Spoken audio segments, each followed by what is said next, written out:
Welcome, my friends, to Shakin' the Salt with Dr. Peppers. My bio reads from troubled teen to teacher of the year, 100-pound weight loss, blah, blah, blah. You know, the sort of thing you're working on in your before and after life story. So at the end of the message, stay tuned if you want to contact me for any reason, including prayers. Thank you. And I'm Dr. Peppers, Shakin' the Salt. Here we go.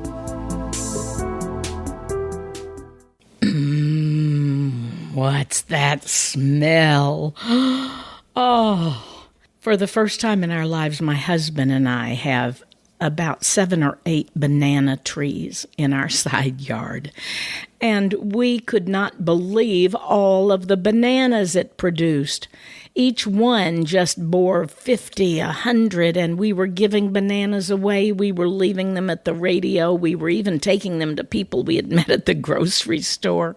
So this year, again, for about the second or third time, we decided to start out with just making some good old homemade banana bread. Yum! I don't know if you like banana bread or not, but I do. Some of us like it with nuts and others without nuts, so we're doing both. But the aroma that fills this house is unbelievable. I'm telling you, wow.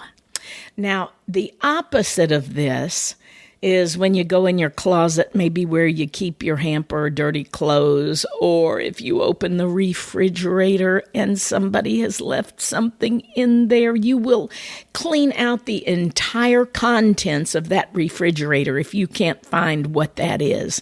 And it reminds me that my husband had bought some Limburger stinky cheese, and he left it open in his drawer where he puts all of his onions and garlics and leeks and stuff like that. But I just could not stand that smell, and I looked all over until I found that rascal.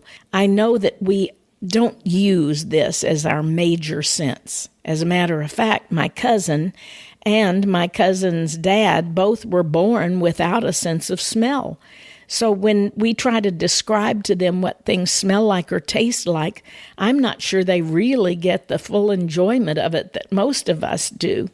But I do know that it's a really important aspect of God's description of what our prayers are to Him. He says our prayers are like a sweet-smelling fragrance, an aroma, a delightful aroma to Him.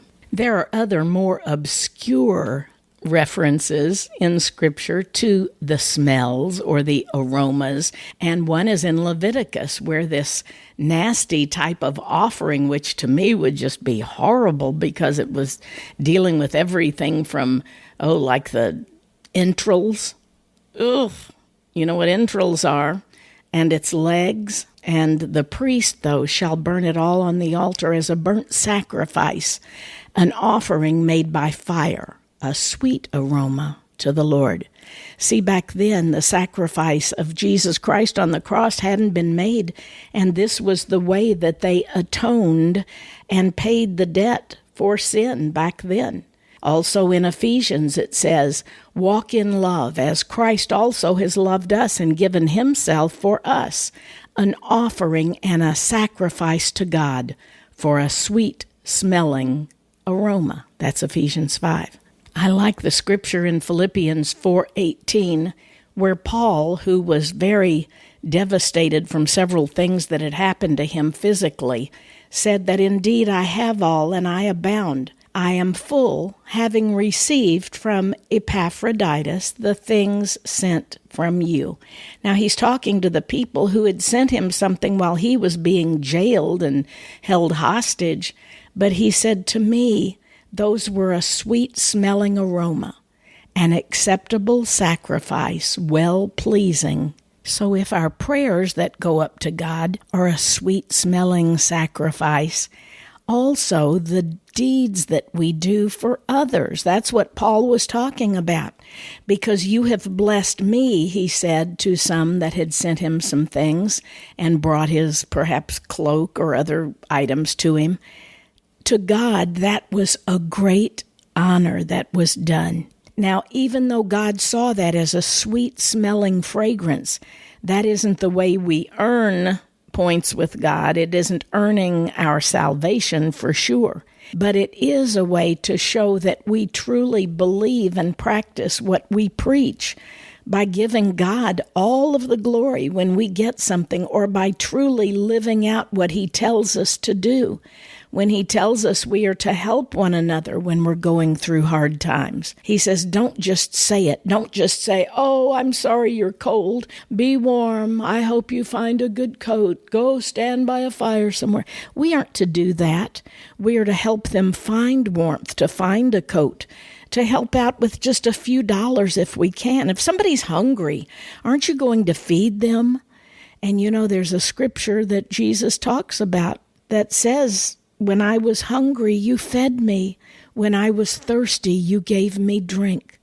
And they asked, Lord, when were you hungry and thirsty and we fed you and gave you drink? And He said, when you've done it to the least of one of these, my brethren, you've done it unto me. We can't physically feed God here on earth. We can't physically give Him something to drink, but we can help our neighbors. We can help strangers going through a devastating time. It's a shame that it takes the horrible things of life to bring out the best in people.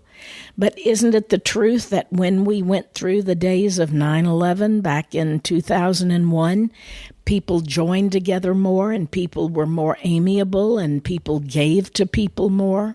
And after this COVID thing, when you hear of people who have need, or those who have been hospitalized and you feed their families, or the church committee even where you serve on that helps set up for those that need food, or you do handouts at a food pantry. That's my husband's calling. He has always said that he loves to give out food and to help people, and he was a part of that until the COVID hit. But even now in missionary work, we can still give, and we can find ways to help others. There are teams all over the world that are literally going into the darkest places where maybe we can't go anymore, or maybe we've gotten too old, or maybe that's just not your calling. Mine was always to help teenagers and women especially, but also to be a prayer warrior and a prayer partner with people of all ages, men, women, children, teens, it doesn't matter. We can always pray. So that's what I want to do for you right now, my friend, because I know that you, even as I do, have needs. We all have something, perhaps physically, if not us, then a family member. Spiritually, someone you just wish you could get to go to church with you, or you could somehow know for sure where they were going to spend eternity. And if it's not physically or spiritually, it may be emotionally or mentally or financially. So God, right now, I pray for the one that is listening. God, I ask you that you would reach down abundantly and that you would bless them so that they will be a blessing. And God, as they will use this blessing to give you the glory, I ask that you will even multiply according to your riches and glory as you have promised. Thank you, God, that we can come to you 24/7, night, day, any place we are in this world. In whatever state we're in, we have learned to be content, even as we go ahead and pray for our needs, for the needs of our loved ones, and certainly, God, for those that don't know you as Savior. My friend, if you have never known Jesus as your Savior, ask Him right now just to show you how to turn to you. Even, my friend, listen to me a minute, even if you cry out and say, God, are you really real? Is this Jesus stuff really real? Go ahead, ask Him. If that's the way you would confront, I know I did. That's the way I came to know Him, because I found out He was real. And He saved my life in all ways. Thank you, Lord, that we can come to you, and you will show us the truth, because you are the truth. My friend, God bless you, and thank you for tuning in with me today. Dr. Pepper, shaking the salt. Thanks for staying on, my friend. If you would like to contact me, visit saltandlightministry.com. If you want to share your story with me, ask a question, have me come speak to your group, or maybe just request prayer. Once again, saltandlightministry.com. Thanks and God bless.